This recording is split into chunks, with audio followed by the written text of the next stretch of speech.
Johns, you have been a teacher, a coach, a mentor, a leader in the community. You did a lot of volunteer work. You run a charitable organization. You are an author. How did you get here? It's been a long journey.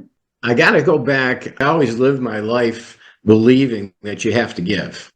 And even when I was teaching, I was probably one of the only teachers that was really involved in the community. When I was asked, Rich, could you help in this committee or could you be on this board?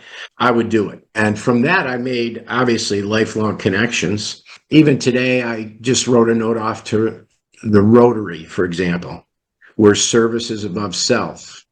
And that's their motto. I began to live it.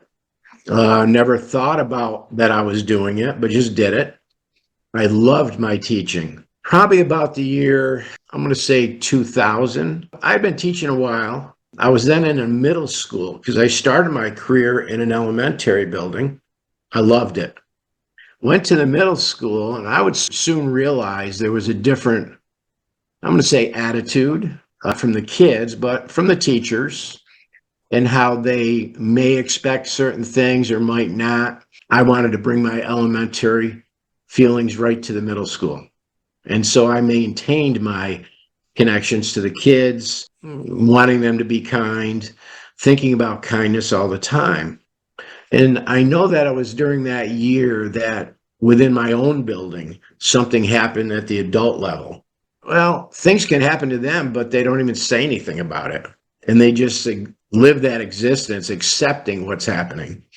And I was one of the few to speak out on it. And I think my principal really respected me. He still calls me. We talk a lot. But I was one of the few, maybe the only teacher that spoke out against what I called the injustice that was going on in school to the adults. I actually left teaching in 2010. I was a longtime tennis coach too.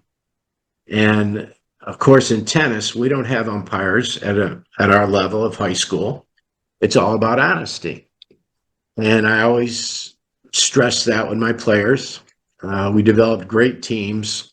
And when it came to our opponents, many times, their coaches sort of allowed certain things to happen and never really told them it shouldn't. If you're familiar with tennis, there's certain points that can take you and you can lose a match off one point if the player on the other side calls it out and it's in. And so I became outspoken. My assistant coach would always say, "You can calm down, Rich. You don't have to let it bother you." I said, "No, it bothers me." I became more vocal to the other coaches because we always had an outstanding team. We won many championships, and my players were always above board. And I would always say to them, if you are ever in doubt, you know the ball is good. Never call it out. And so before I left that year, I said to myself, I have to do something. And I started with these words: act with respect always. I went to class one day. This is sixth graders in middle school. I had a sixth, seventh, and eighth grade kids, but I was only working with the sixth at the time. And I said to them, I have this idea. I said, it's all about being kind and telling people thank you and taking the time to help someone when they need it. And I'm calling it act with respect always. And I said, is there anybody here that would like to join my team? And I said team, and they go, yeah, I'll join your team. They're raising their hands. And then I went home that night thinking, what am I going to do tomorrow? Basically, our saying at that point was join our team. And so the kids would come in the room and I'd give them a shirt. The first shirt I ever gave them was a tie-dye shirt. I know it might be hard for you to see, but kids love tie-dye. And we just put our logo on the front. Now we have a tie-dye that has all our symbols so that anyone can be explained what pieces they mean. So that if you saw someone with this, you might say, well, what is the 99? And they, I hope, would be able to tell you. You'll know that I gave them that shirt. So they'd come in, I'd give them a shirt. And I learned from that, even my 7th and 8th graders started showing up because they'd come in and say, I heard that you have something going on and I'd like to join. And I can still remember this one girl turning back to me. She was an 8th grader. I'd had her in 6th grade. And she turned around and just said, thank you for thinking of me.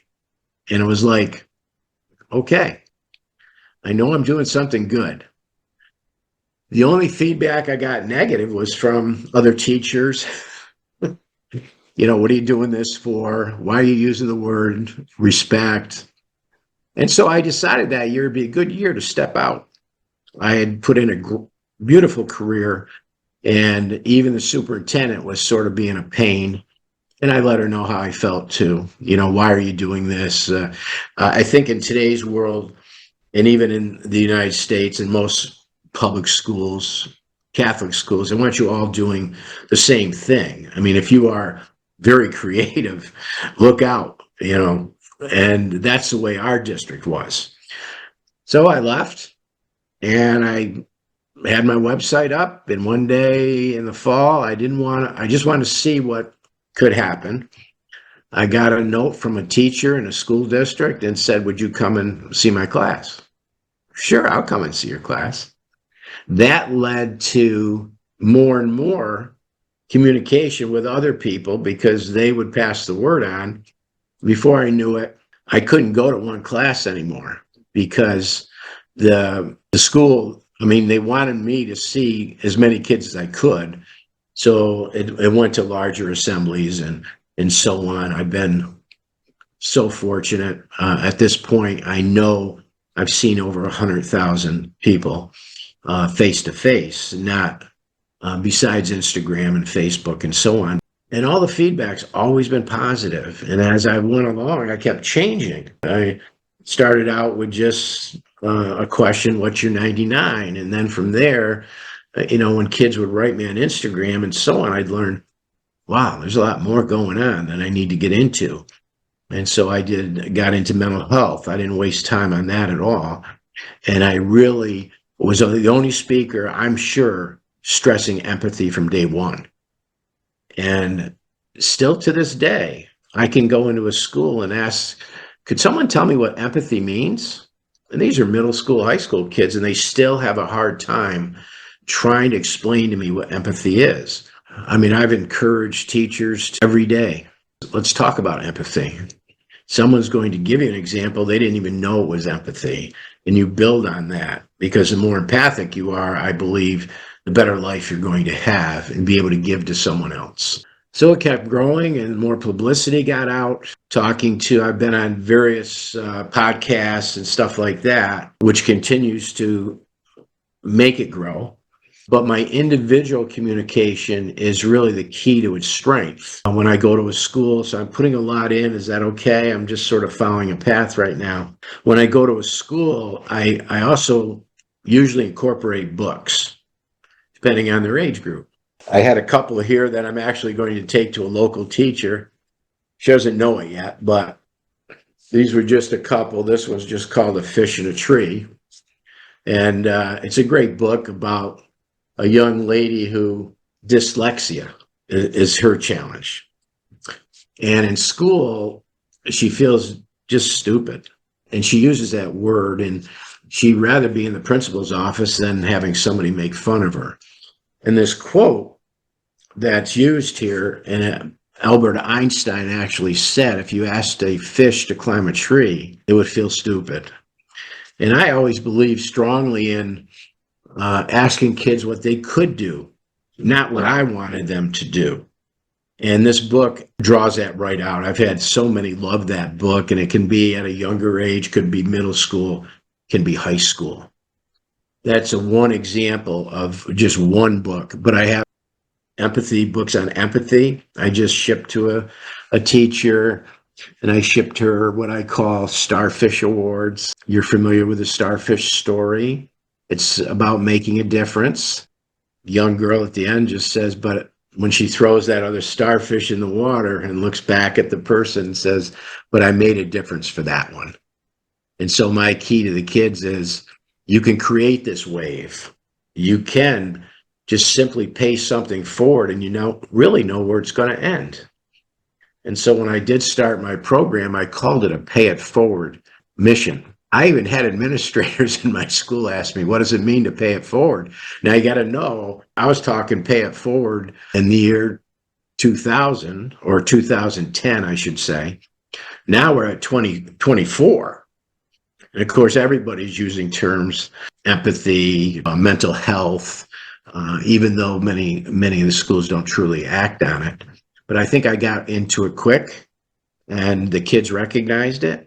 Before I left, recently I was at a school in upstate New York, near the Canadian border. I must have brought 15 books with me that I wanted to share. All those books were gone at the end. I will give them out during the presentation. If someone just might be that one that bothered to raise their hand, or you can just see their eyes so focused. And then at the end, I do have some extra books. They come up, they sign a banner, and then they'll ask me for a book. And if I run out, I always say to them, all you have to do is write me. Now that little thing became huge because I continue to get requests through my Instagrams. In the fall, I got a request there was a boy from a school I had seen 1 year previously. And she said, when you came to my school, and I wasn't sure what it was, I had to ask him, you had these shirts, and I always wanted one because I really believe in what you're doing. Could you send me one? So I send the books, shirts at no cost. You can't buy anything on the website. That always mind boggles them. Can I go to your site and just buy a shirt? No, you can't. But you could ask me for one and you can say thank you at some point, right? So that's really how I think it continued to grow, because they realized this guy really means it. I got pictures of taking to the post office, like 10 or 15 envelopes. They're all personally signed in there and sending them. The ladies at the post office where I'm from, Saratoga Springs, New York, they go, Rich, there's got to be a cheaper way to do this. I go, well, I haven't figured it out because they all go to different places. So in our foundation budget, mailing is a heavy thing. Shirts are, a big cost. But I've never been able to really sell anything. If someone wanted something, I have friends who will say to me, I'd love one of the shirts. And what size do you take? I gave one to a lady the other day here where we're staying. And she said, well, what can I give you for it? I said, nothing, but maybe read it. And then I might hand them just a quick flyer. And it explains the 1, the solid 5, and all the little key phrases I use. And this is the latest book I did. I kept changing the book. What I would do is I started right from the beginning taking notes and also putting them together with pictures. So I have things from my very first presentations going back to when I started the program.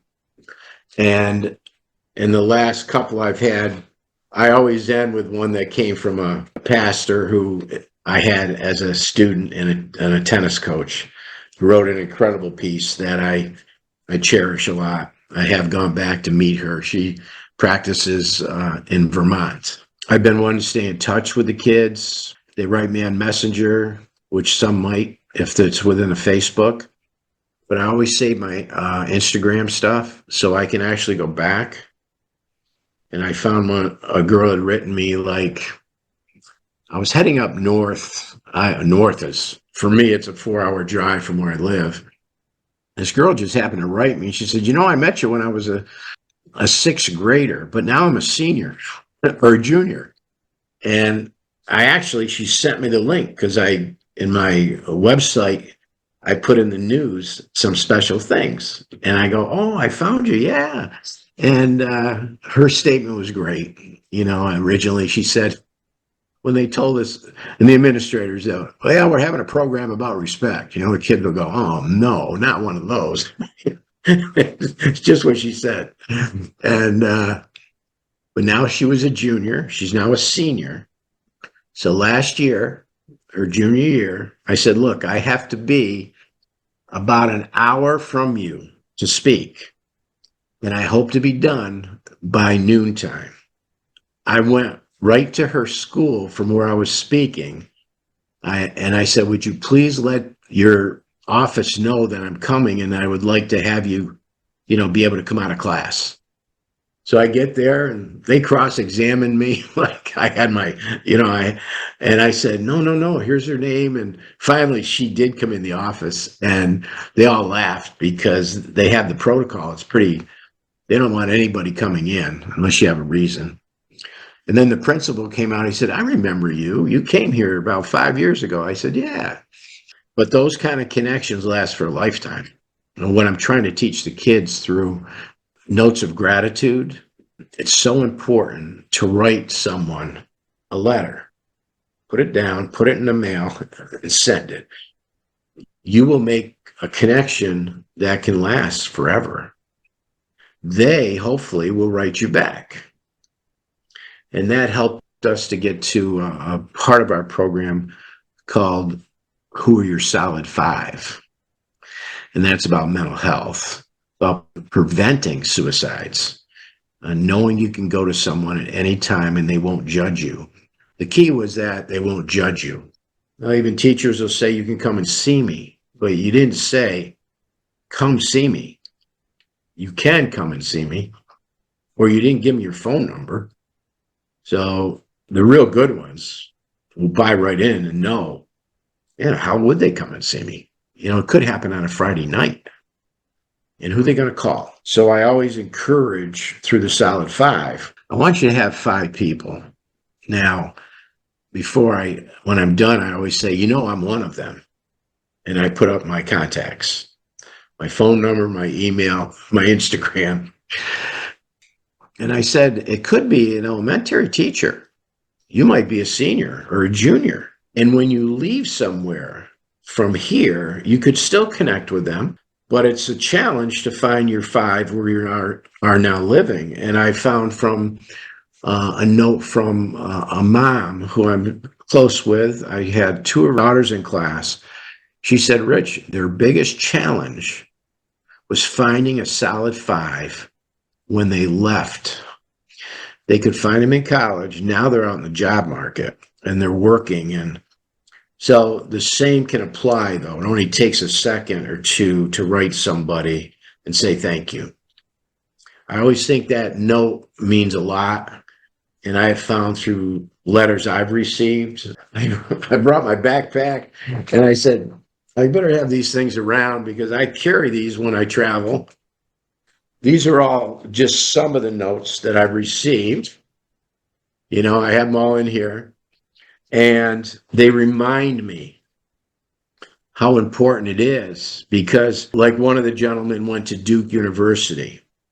His name is Grayson Allen. Now, that doesn't mean anything to you, but I would visit Duke University to speak probably 8 years in a row. I was there recently, but not to speak, but to visit the coach. And I met Grayson one year. We got a picture together, and I really liked Grayson. But when Grayson became a junior, something in his head, he was so passionate, I guess, but his mind was like, there was a baseball player, his name was Pete Rose, and he'd run over a catcher to get to the plate. He almost killed a catcher once, okay?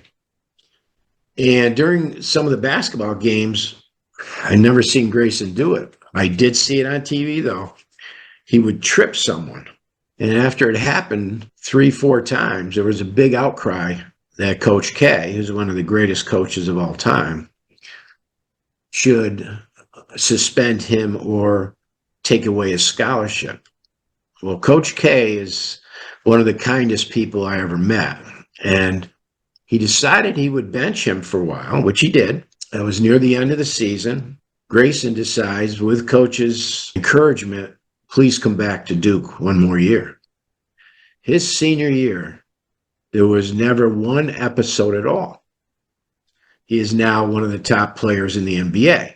But when I was worried about him, the mental health, something's wrong with Grayson. I had people saying to me, why would you even support him? Because they didn't look at it the way I was viewing it. So I wrote him a letter, sent it through the, Coach K's portal. It got to him. It was handwritten. And I was encouraging him just to continue that great character that he has. Must have been 6 months later, I got a letter in the mail, and I almost ripped it up because it said Pensacola, Florida. And I go, I know nobody in Pensacola, Florida. And it was a letter from Grayson Allen, and it just said, Coach, I want to thank you so much for writing me. I'm going to do all I can to continue to be a good person. And it just said, God bless, Grayson. I think when you make those, and I think college kids, they're cerebral, their brains are more developed. I get the most amazing letters from the collegiate level, but it doesn't take much to let me know what I'm doing is good. And if you reach out, or anybody does, and you say, I'll be one of your solid five, I tell people you could become the chosen one.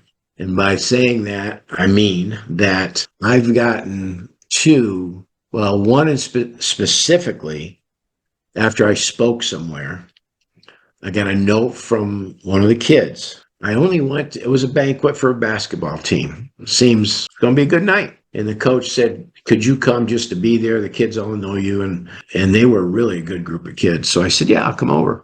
So I went to their school, and before he gave out his awards, he called me up and he said, Coach, maybe just say a couple things. So I looked at everybody, and their parents are there. The kids are there. Kids are sitting. And I'm thinking that could have been me 40 years ago as a senior in high school, when my coach, Ron Lennox, gave me an award that meant everything to me, right? And so how'd I start? What did I say? I looked at everyone, and I looked at the kids, and I said, where will you be in 40 years? That's all I said, right? Basically, I said, I got a good feeling I know where I'm going to be, but you have a life ahead of you. It's good to look forward. Well, I get back to my house, and on Instagram was this emotional note from this young man. I saved it. I use it in some of my presentations.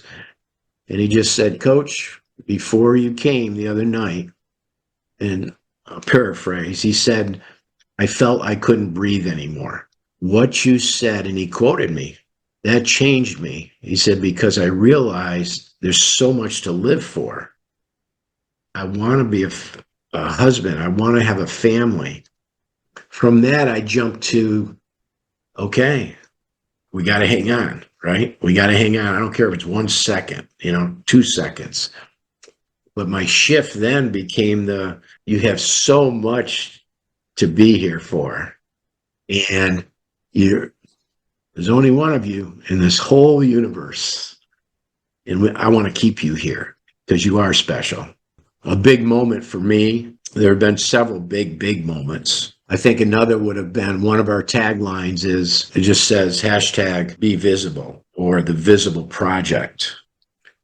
I had gone to a school because there was a principal who was one of the kids had taken his life. He committed suicide. I got a call from a colleague that I went to the same college with and said, could you go to that school? She's a Potsdam grad, the principal, and she could really use your help. I said, yeah, I'll connect with her and I'll go. I went to the school probably 5 years in a row. But the first year I get there, I talked and I did speak about their loss. No one saw it coming, which is part of this whole thing. Great kid. I got home, I think it was probably the next night, and I received on Instagram a letter, and I gave it to my wife to read because it brought tears to my eyes and it brought tears to hers. It was from a boy who was like the best friend with this boy. It was a picture of him. He was holding him on the bleachers in the gym or something, And he said, I just believe that if you had come more often and we could hear your stories, our friend would be with us. So that's when I You can't take everything onto yourself, but that's when I said, I got to make them more visible. There's something going on here. They got to be seen. And so I got into what I called and started what I called the Visible Project. Through letters of gratitude, you become more visible. By saying thank you, you become more visible.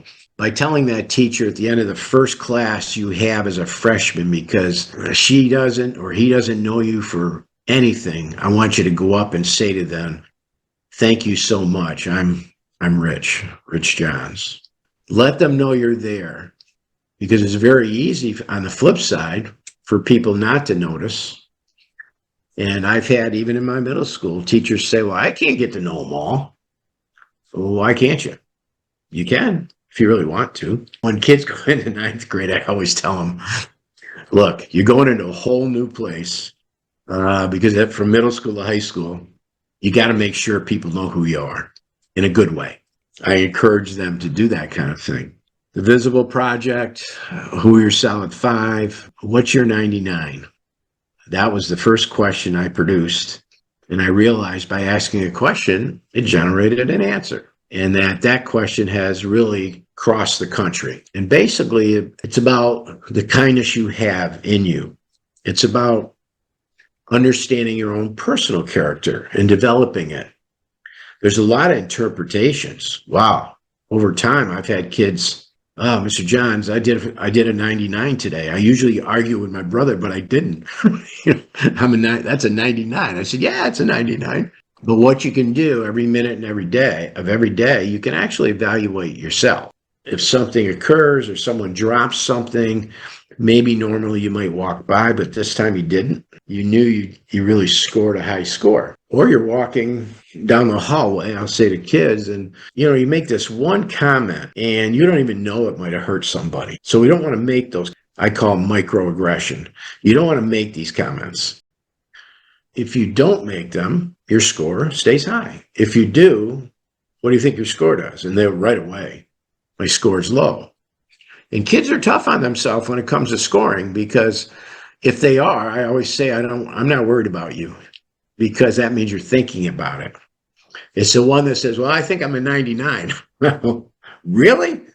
Well, that's pretty good. Yeah. But I've had kids step up and raise their hand, and I think Mr. Johns, I think I was probably, this is 11 o'clock in the morning, and I always give them some heads up on, did you tell your bus driver thank you? Did you tell your mom and dad or whoever guides you at home, I love you, and give them a hug, all that stuff. And then there's always somebody, and it could be one the kids never expect, to say, I think my score this morning is about a 60. Now, it's only 11 in the morning. And then I usually bring them up with me and let them know I'm not going to make fun of you or da-da-da-da. And then they tell me why. And it can be simple as that. One boy, I was at Norwood, Norfolk Central School. And I can remember because he said to me, I didn't even think about that. I never tell my parents I love them. Interesting. Flip side, I had a girl, real sharp kid, sitting not far from me, and she's got tears in her eyes. And she tells me, I left this morning and didn't tell my mom I love her. Whew. So you can get reactions that you never see coming. And then you can share those reactions in a positive way, obviously. The 99 has become our brand, really. So when people think about Coach and what he's doing, this is what I never even knew what a brand was. And now, of course, I do. Recently, my wife and I donated some money to Rotary, which has been kind to me. The Rotary International actually gave me an award. It was a special award. And I think I was the first teacher. I'm pretty confident I was maybe the first teacher to receive this award in Saratoga Springs. And I'm still involved with them. They back us with what I do. And recently they announced I think it's their 100th year in existence or something, or in Saratoga, and they're having a gala, which I can't attend or because of when it is. But I wrote the lady I know her, and I said, look, we can't be there, but I want to donate something to it. It just made me feel good. She wrote, well, Coach, how do you want us to do this? Do you want to put act of respect in this, or do you no, just put Rich and Karen Johns. And I said, if you use my logo somewhere, like if it's at wherever they might have these tables set up, yes, use this logo, which basically at the top says, what's your 99, act of respect always. We have signs. They're now metal signs that I ship to people. So if you said, hey, I'd like a metal sign, I'll ship you one, and they actually fit. We have businesses that put them in their windows.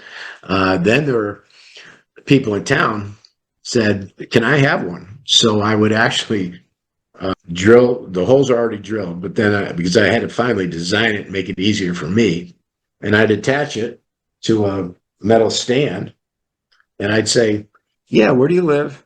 You'll know I've been there because I'll put it in a place, maybe next to your shrubs, or, I don't know how many we have around Saratoga. And then, of course, we have school districts now, some that actually put it on the wall. It's not very big. It's like not a stop sign, like a no parking sign would be. And they drill them. You walk into the school and there's this sign, and it just says, act of respect always. And then it says, also, who are your solid five? I've included that in that sign. We keep growing. I think that, as I said, empathy is a key. Accept the number. I say accept the one. That's another part of our. So, who you're 99. Accept the one is about, compassion, acceptance. It's about your heritage. And so I usually will say to them, I'll show them my skin.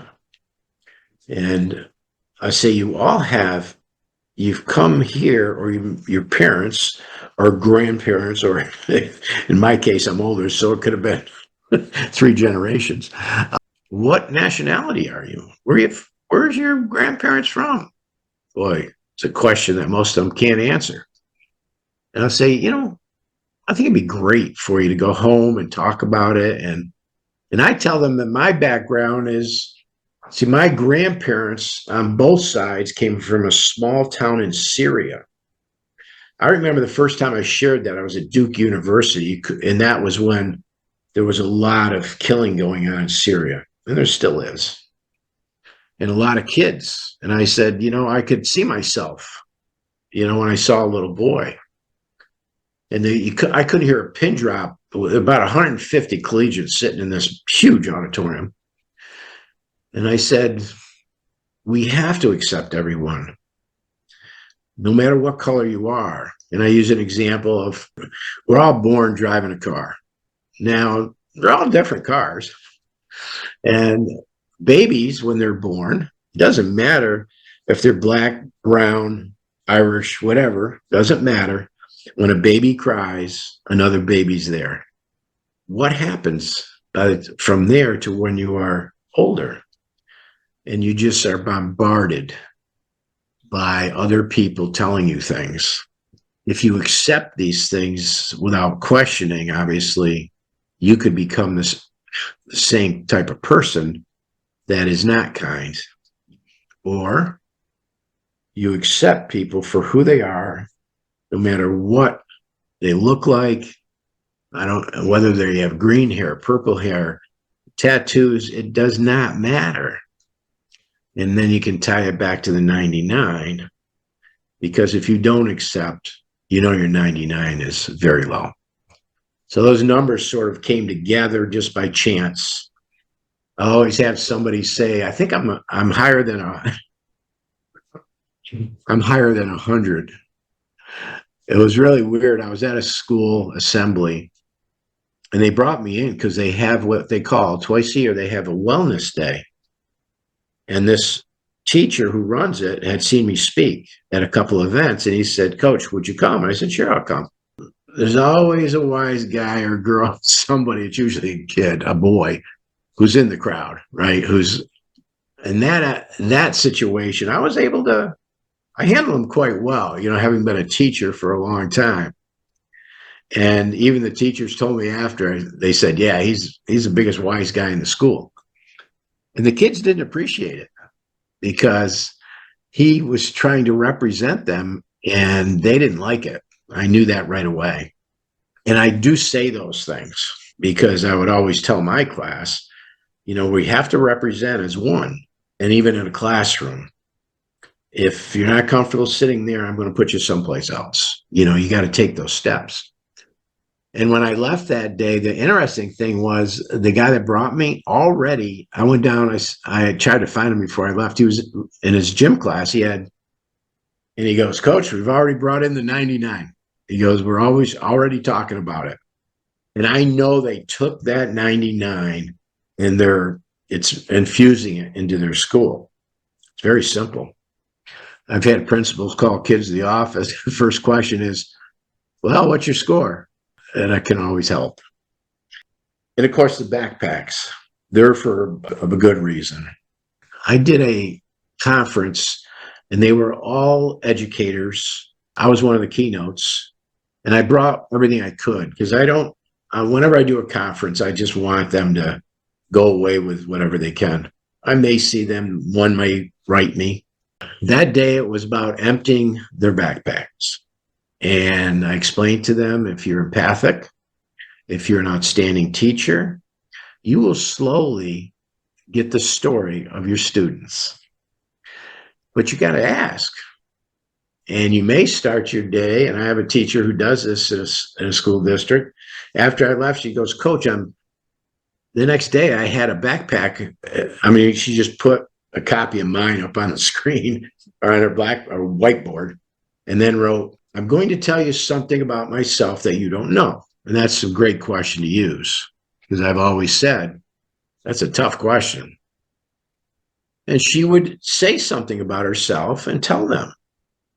Then she was able to, is there someone here that would like to tell us something about yourself? Now, you may do it more personally and not in front of other kids, but once they feel that openness, they can do it. They may write it and pass it into you. You may find out very quickly that, because when I'm asking questions in an auditorium, I'll say, how many here know someone that is fighting depression? I'll use that one. That's a good one. And the hands will go up. Teachers now are involved. How many of you, I said, this is more personal. How many of you are battling depression right now? All of a sudden, bingo. Okay. And I'll tell the kids, it's important you see this because we're all opening up our backpacks right now, And as a teacher, I would want to know, hey, you play baseball? Little League? You got any games? Oh, yeah, I got a game. Bring me your schedule. I got to have your schedule. So I'd end up at watching a Little League game or watching ice hockey and letting them know, and then meeting maybe the one parent that is with them and finding out that their mom had died at some point or they're divorced. And now, okay, this one school I went to right in front of the teachers and the other kids, this one boy, how many have two parents? How many have one parent? How many live with their grandparent or what? How many are foster child? And this one boy said both of his parents had died. And so he was in a foster home. Nice boy.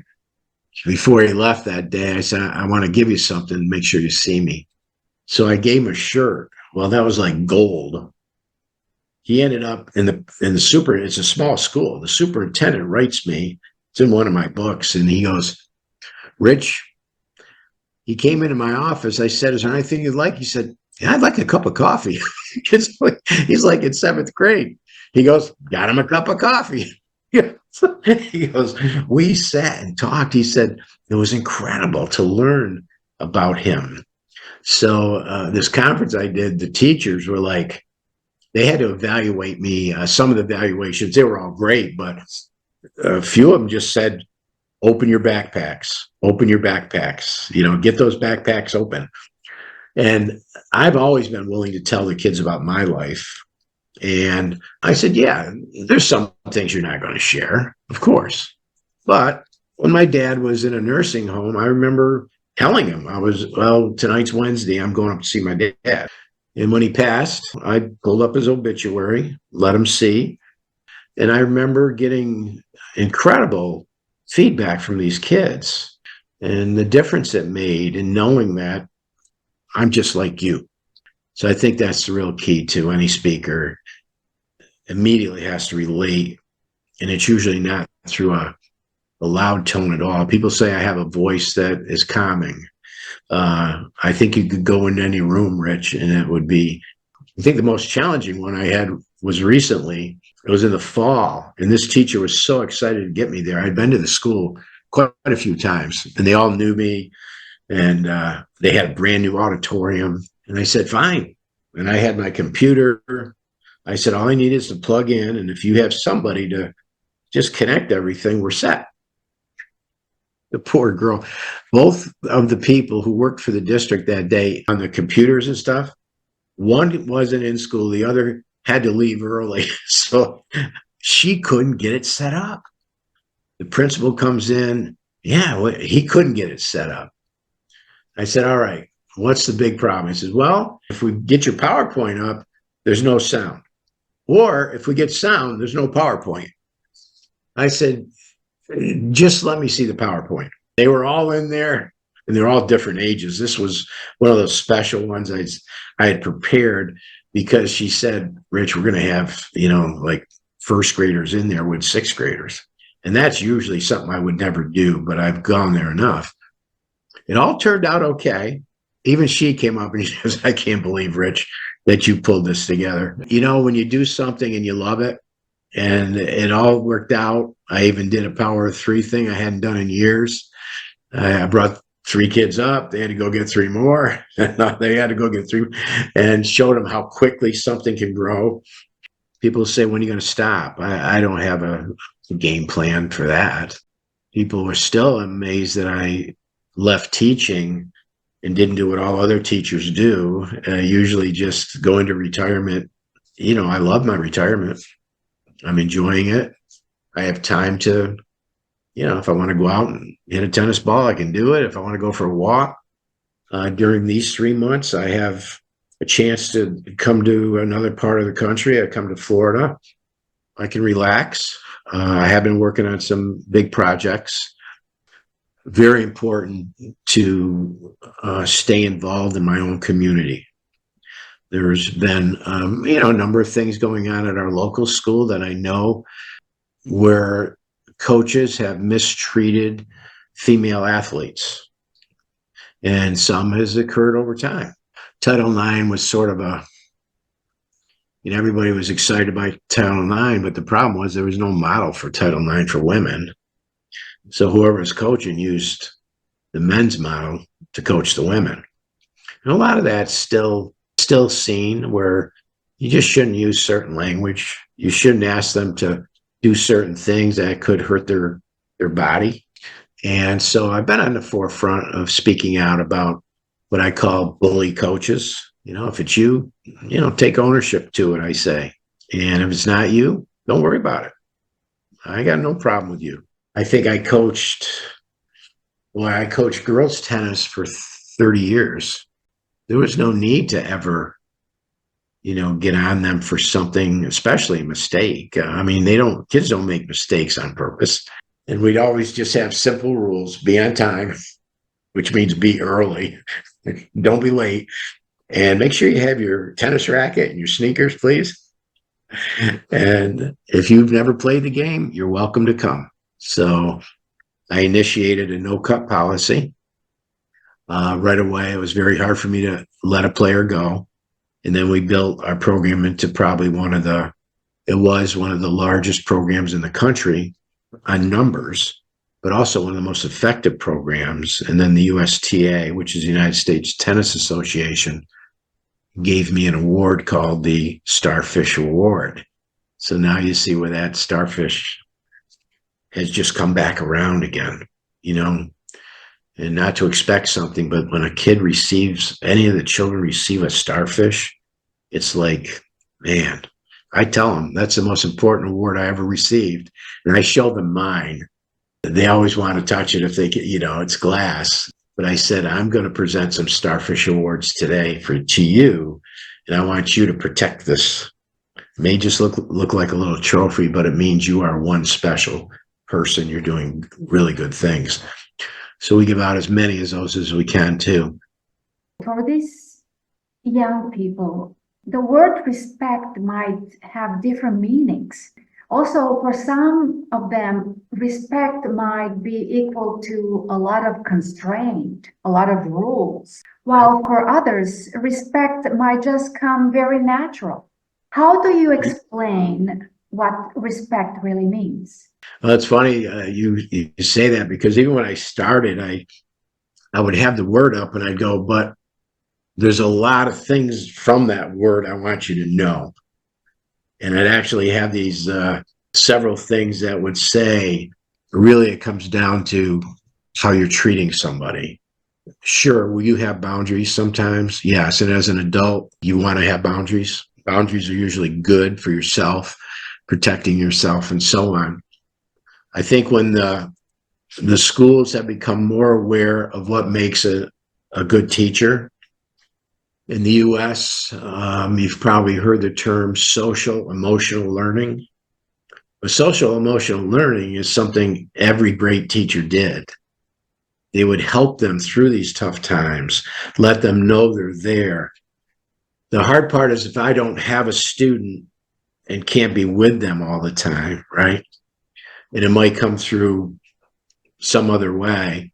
I do try to stay in touch and write and say, how are you doing? I've had this many times after a presentation where they will come up to me and break down. And then they tell their story. I remember this young lady, she is now a sophomore, I believe, at like Wake Forest University. But as a 7th grader, she heard me speak. And she came up to me and I talked about depression. And basically said, we all have our ups and downs. We all have waves in our life. And when that wave starts to go down and it's difficult to get up, we have to talk about it. We have to see somebody. And that, of course, that solid 5 would come in later. But this girl came up and hugged me and started crying. And the teachers are around me like, you know, what's wrong? I said, there's really nothing wrong. She's fine. But they would still send her to the nurse. And that was okay. But what they found out real quickly was, as she wrote me, I never thought I would be seen. There we go again, right? The visible piece. And as she went through, and she connected with me on Instagram. So as she went through high school, I would write little notes to her. How are you doing? And she said, things are going really well. And then I sent her a couple books. I sent her, and I wrote to her that way too. And I know her parents really appreciated it. That was my only way to connect that way. I really stress that it's just the word. And these are components off it. And now you've seen a lot of the components. To me, respect is empathy. Respect is acceptance, and so on. Trying to stress that. Now the teachers will use, I did a special PowerPoint for some graduate students. There was a graduate student who heard me speak, and she said, Coach, our professor really wants to delve into the social emotional learning. And we did it on a Zoom like this. They were all in, I think, again, on the Great Lakes somewhere. But she set it up. And so I studied social emotional learning. And I realized as I did it, every particular skill with it, relationships, ability to maintain and restore healthy relationships, to navigate diverse settings, which is your accept the one, they sort of fell right in quickly to what's your 99, solid 5. It was just there. And then the diversity piece, we have that. Self-awareness is another piece. And I talked about journal writing with them. I used to do a lot of journal writing, have them reflect, share it with you, find out things about them. You're opening things up, obviously. The ability to understand one's own emotions and values comes under other things that I think we try to get through: the responsible decision making, stay calm, try to think before you speak. That's your 99, I hope. Self-management. These are all parts of this social emotional learning. And I was able to tie it into every piece of what we do. And at the end, I was able to say, this is why schools will invite me. They'll say, we've tried this, we've tried this, we've tried this. It seems as though you have it in a way it just makes more sense. So every place I've gone, it's like, yeah, we used that before. We've used this before. And you can see the trails in the school on those different programs. But not one of those programs makes them self-evaluate themselves and say each day, what was my 99 today? Or start the day and say, what's my 99 going to be? I like them to actually, before you get out of bed, I'll say to them, okay, what kind of acts can you do today? And actually get something planted in there. Maybe it's going to be when you go to school, you're going to go see that teacher you had last year and just say, hey, how you doing? Try to get them to think out of the box and think in the way that you might or I might see the world, because we have that rear view mirror now. I'll say to the kids, really, the only advantage I have is I've been around and I've learned a lot. I've learned how to trust people, how not to trust people, how to drive my own bus through life. It's a great book called The Energy Bus that I share. I sort of figured it out a different way than the way the book is written, but I just said, okay, every day you're driving your bus. Who are you going to have on it? Who don't you want on it? And wonder if you get somebody on your bus that you don't want any longer, what are you going to do? I used an example of that with some second graders, and the one boy raised his hand. I said, I know what I'm going to do. I'm going to stop my bus and let them off. I go, okay, I like that. I tested that theory with elementary kids, and I actually showed a bus, and it said, factor respect always, bus. And I'm standing there. They go, gee, Mr. Johns, we didn't know you had a bus. Yeah, it's out in the parking lot. I bring it with me all the time. And that's how I got into that piece with those kids. When I did it at Duke University, it created some really good things, because there were kids saying, I felt I had to interact with certain people, and it didn't make me happy. I didn't know how to pull away. So you can get into speaking about boundaries, but there's your boundaries. Who's going to be with you each day? You want people who love you and care for you. And yeah, you change who's with you. I've had to throw a few adults off. I just don't have to call them. People say, I don't like Facebook. Well, you can like it. You just get rid of anybody that's not nice. If they make a comment you don't care about, okay, they're gone. You can narrow your Facebook friends down right to who you want. That's, and though I don't make things out there to be controversial, for me. But I think the kids, through that simple book, knew that if they could see clearly through that windshield and they're careful along the way, that they can have good people with them throughout life. Yeah, have I sought out kids who I know are having it tough? I sure have. I fought for them in school. You get into teachers have meetings. So we had one every day, second period. Go in there, and I can still hear them complaining about this student.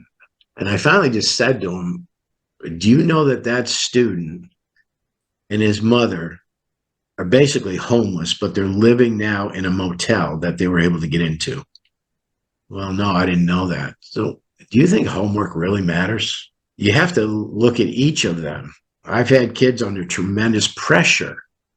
They were worried about a grade. They could see why the grade was what they got, but then they were worried about what was going to happen when they got home. I can still remember, well, let me ask you this question again. That was on the test. Well, what about this? Oh, yeah. Okay, you got it. What about this? Okay. Um, if I changed your grade from this to this, will that help you? Yeah, that would really help me, Mr. Johns. Grades are minimal process. I was a pretty good student, but I never got, top awards. Or when I graduated from high school, I think the guidance counselor told me I might be able to go to a junior college. I know he did. And those were times where they only looked at a certain group of kids. This person's father was a dentist. This one was my dad was a barber, but he knew everybody in town. And the conversations that went on in there, I can't even believe probably went on. But I was just proud to, I'm headed to college. I decided to go to this little junior college not far from me. And from there, I would be recruited to go to a state university. And that gentleman who called me that day and said, would you come up? I'd like to, I thought maybe he might like to play basketball for me. He didn't even know I played tennis. And then he found out he had the best tennis player in the state coming to the school. We are still friends. I saw him a few weeks ago. He's going to be 89 years old. And he's battling some dementia. And when I call him, he knows me. And my next trip, if I can get there, I'm going back up to see him and his wife. She'll be 90. Just wonderful people. And I always tell him, Coach, without you, you did so much for me. And I make that extra effort now to make sure to tell him that I love him, just to hear him say the same. He's really the one mentor that I've lost 2 or 3 now, but I just figure every time I can see him is one extra time to, be with him. I get sentimental about stuff, obviously. And I think that piece, that empathy piece is just in me. I think people are born with it. Some are, some never get it. Right. I think you can almost it's a rainbow effect. When you're young, there are some that get it at a young age. And then maybe when they're around their 40s, they might get it. But then there's some that never get it. And I think it's just sad they haven't had the chance to pass good things on to other people. And that's how I tell my stories is you want to give, but don't expect anything to come back. So that's one of the pieces I always let the kids know, that you want to give them what you think that they deserve. And on the other end, receive it. And don't feel, because I'm kind to someone, they have to be kind back to me. That's not going to change my life. I want to change theirs. Would you say that youth today, are they dealing with more pressures than, let's say, during the Vietnam War? I think they're dealing with a lot of pressure. There's no question. War was just a whole nother thing. I had friends who were drafted, some that didn't get back, many who did, still suffering from those kinds of things. Post-traumatic, right? But we're now finding there's post-traumatic in other scenarios too. They're using that term. Kids today are under, I think, at least in some of the schools I go to, I can see that right away there's pressure to go to the best high school, or there's pressure to take every course you want to take and have all these courses done before you go to the university, to have your parents all over you about different things. So you got your self-pressure, you got them all over you, and then you got teachers saying, you want to go to college or not? Well, guess what? Maybe that's not the pressure you want to put on a kid, because there are so many options in today's world. The person who's guiding them, or people who are guiding them, have to understand that there's so many opportunities today. It doesn't matter if they go to a university or not.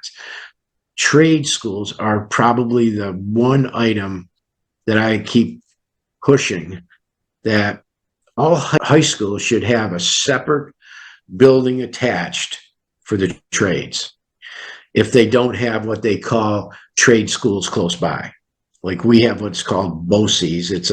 It's a Board of Cooperative Extension, but they also, a lot of kids have to get on a bus though, and then they have to go there to spend the afternoon. My theory is, why put them on a bus? Everybody in that school, including your teachers, have to see how effective those programs are. Electricians, plumbers, anything, iron workers, anything is being done in these buildings. Yeah, I went to college, and I guess before you go, I heard someone say this today. His son just picked to go to North Carolina State. He also went to North Carolina State. And he told his son, you want to make sure wherever you go that the school has a plan for you, that they know who you are, and they have a plan so that you will be able to leave that school and you'll be prepared. Key things right there. The United States, we have universities losing kids left and right. They're scrambling to meet a quota to carry out their budget. And how come we're losing them? Well, for a lot of reasons. A lot of kids are choosing junior colleges. Probably the most important thing we have today are our junior colleges. Less cost. They come out with a job usually, or they can get to a four-year school. So if I'm recruiting, as I told someone from my alma mater the other day, if I'm recruiting, I'm not going all the time to high schools anymore. I'm going to junior colleges. I'm getting in there when they're freshmen and when they're sophomores early on in the year and promoting my school, because we're giving them the chance to continue and they know somebody wants them. My mind's always working on something. It's like, if I could be that person and I could make a decision, this is what I do.